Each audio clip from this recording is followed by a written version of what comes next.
Okay, good day everyone to all of my ergonomics and facilities planning in tourism and hospitality industry class.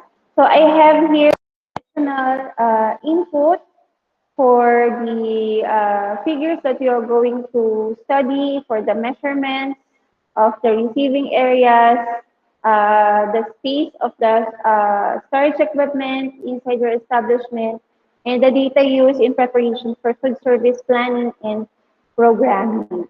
Okay, so let me describe you briefly uh, what's inside this additional presentation. Okay,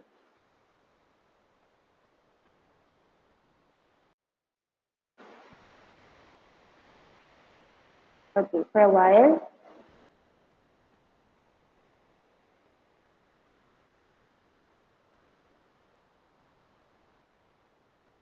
Wait, wait for a while.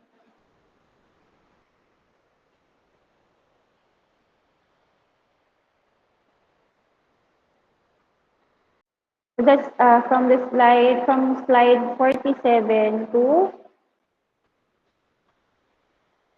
slide 58. Sorry, slide 42. Okay. So here we can see the data used in preparation for programming, for preparation for food service planning and programming. Okay. So here we have, uh, let's just zoom. Okay.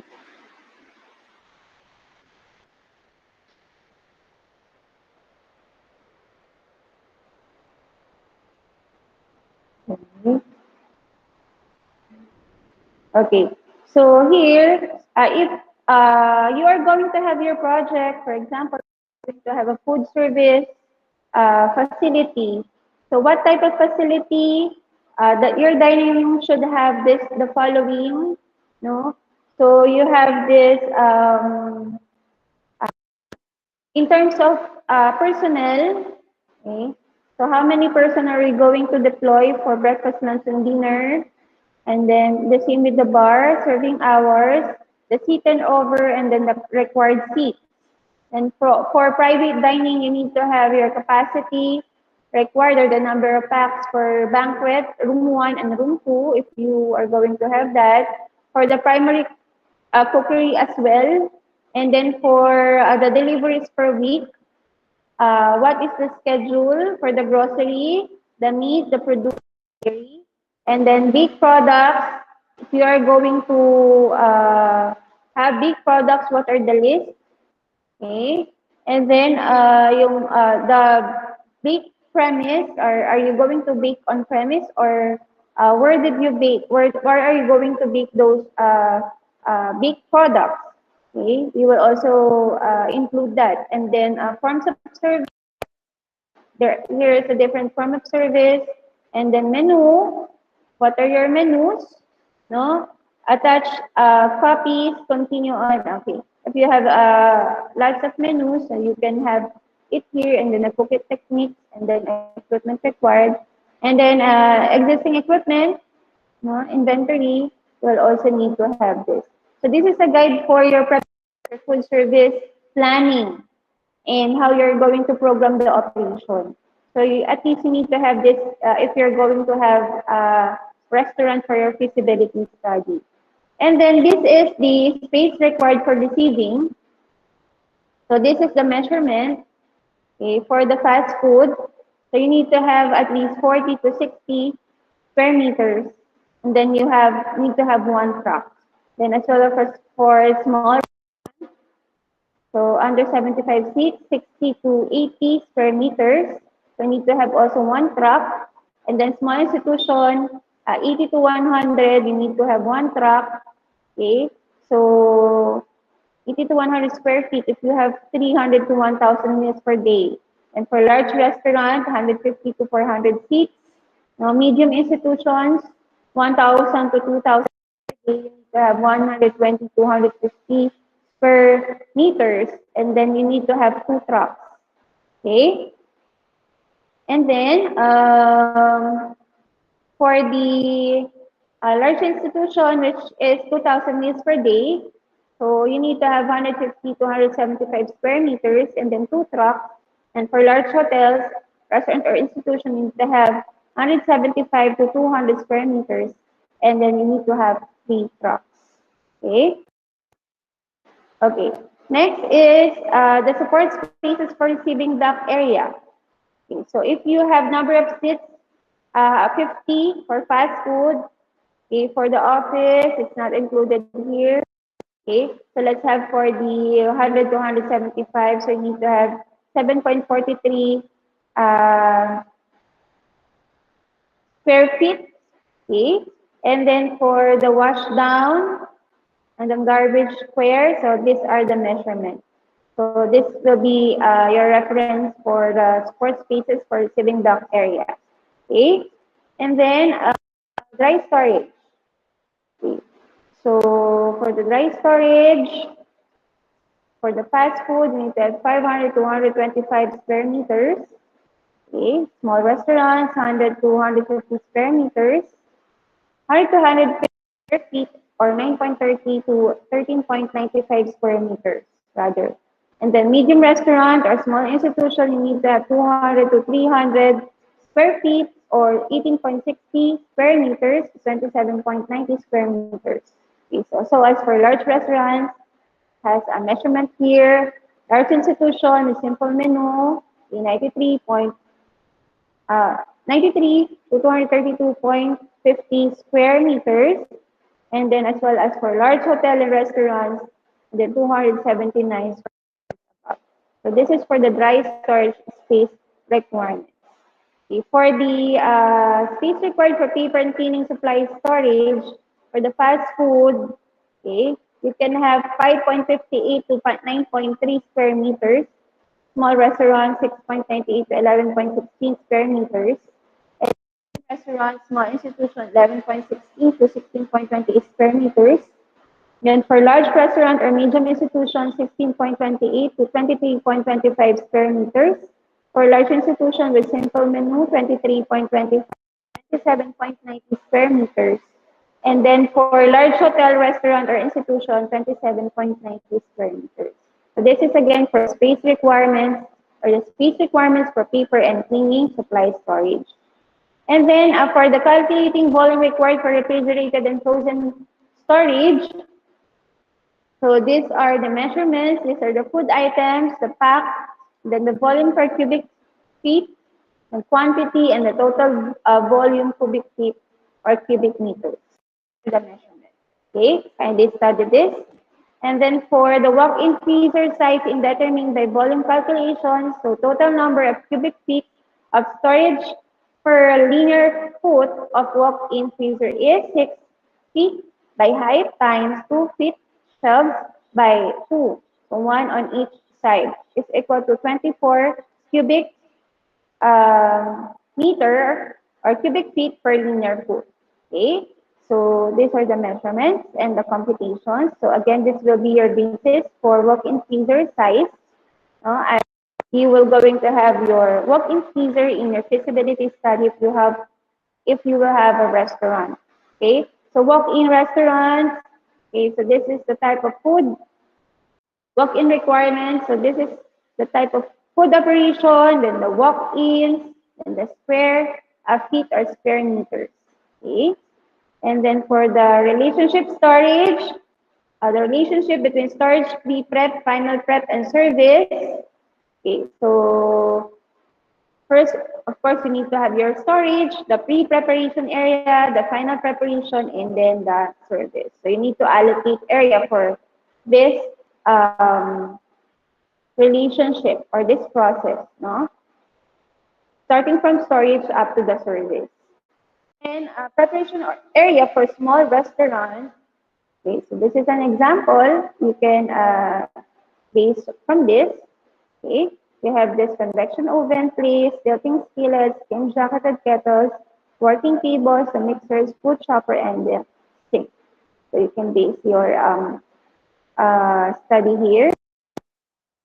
And then dining room size. So for the dining room size, here are the following. So you have again the type of food operations, the number of meals per day, the size, okay, for square feet, and the dining room size, again for square feet or square meters.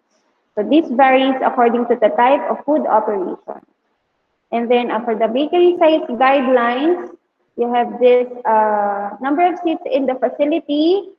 So this varies, of course, the measurement, and then the extensive baking square feet also varies in accordance to the number of seats in the facility. Again, this is the bakery size guideline. Okay, then employee locker room and toilet is a 5 to 10. Okay, you can have this measurement. No? Number of employees refers to the peak numbers on duty at one time, not the total number of employees. Okay, so if you have number of employees, so how many, what is the measurement of the toilet and the locker room? Okay, okay. Next is the type of food operation and typical delivery system. So type of food service operation and typical delivery system. So you have this different types of operation, okay? And then what type of delivery system? So for example, table service restaurant, so kitchen pickup station, or snack bar service counter direct to customer, fast food service counter direct to customer. So what type of delivery of typical system your restaurant will have? So you can base on this. And then for the table service restaurant, which has limited, extensive straight line and trading cafeterias and scramble. So these are the measurements. So for the number of seats, here located here. So you have 50 to 100, for example. Meals per day is 500. So service area, square feet, square meter is 100 or 9.2 square meters. And then for the other services, it's also percentage. Okay. For the service area space requirements for the luxury table service restaurant, no, for the table service restaurant, but it has a limited menu here, but with extensive menu. Okay, so here, if the restaurant has straight line cafeterias, so here is a space requirement. Okay, and then service area requirements for scramble or fast court cafeterias. Here is the space requirement. So you can look for this space requirements, no, that you can also use in your study. And this is a kitchen and bar for a table service restaurant. Okay, so you can base your layout here. So again, this is just an example. So it's up to you on whether what will you add in your floor plan. Okay. So you have the espresso bar here, the bar, then the entrees, and then the service stations, no? So as you can see, there is a smooth flow, and there is a pattern, no? Or the traffic flow, okay, of the employees inside the kitchen. And then the fast food concept, okay, service are designed for fast food concept, so you can create also this. And then example cafeteria, okay, you can see the example here, large student cafeteria. What are the formations of every section, okay, of the cafeteria? You be sure you have a smooth flow, again, of transaction and traffic flow inside the working area, okay. Everything is set, everything is organized, okay. And then healthcare menu makeup this, I sorry, healthcare makeup design. So this is an example as well. Healthcare makeup design. Okay. So of course in the hospitals we are also serving food. So this is also part of our industry. Okay. Non-commercial food service. Okay. And then dining area space requirements. Okay, here are the form of service and here are the spare area per 100 seats, and square feet per chair. Okay. Table turnovers. Okay. Okay, so form of service, for example, table service moderate price. What is the seat turnover? 1.022. Okay. And then forms of service. So you have also the seat turnover specified for the form of service. Okay. The service space area in the area. Okay, so this is an example of a cafeteria. So saving a space in cafeteria food court through properly designed dining tables. So you have here the square table service, the same table cafeteria dining, and the rectangular table cafeteria dining. Okay. And then booth seating, okay, you have the measurement. Okay, bars in restaurants. So you have space requirements for bars in restaurants. You have seats.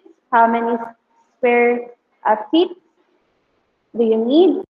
So again, for the cocktail lounge and bar size, you have again seats and then square meters and square feet, the length of the bar size, the length of the bar, so length in feet and square feet.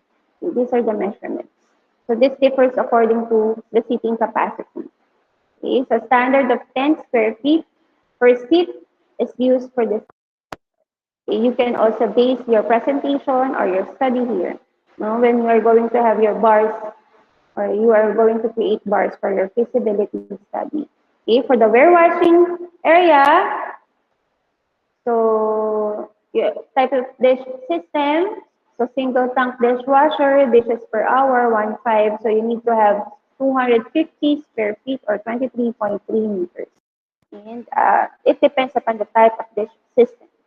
Okay, so the heavier the dishes or the number, the larger the number of dishes per hour, the wider the area needed. Okay, again, we're washing area space requirements. Okay, so that's it for additional measurements for the storage area, for the kitchen, the different types of services in accordance to different types of menu, so the receiving area. So we also discussed the cafeteria for hospitals or for healthcare facility. So it's up to you what type of food service establishment you want to have in your feasibility study. You can base all of your measurements here in creating your floor plan and in justifying your floor plan. Again, thank you very much and good luck to your feasibility study. And I hope during the day, you can create your feasibility study procedures one by one, no, so that you can finish easily and can put more time on analyzing and studying your feasibility study. Okay. So again, thank you very much. I will send this a recorded presentation to your Google Classroom. Thank you very much and stay safe, everyone.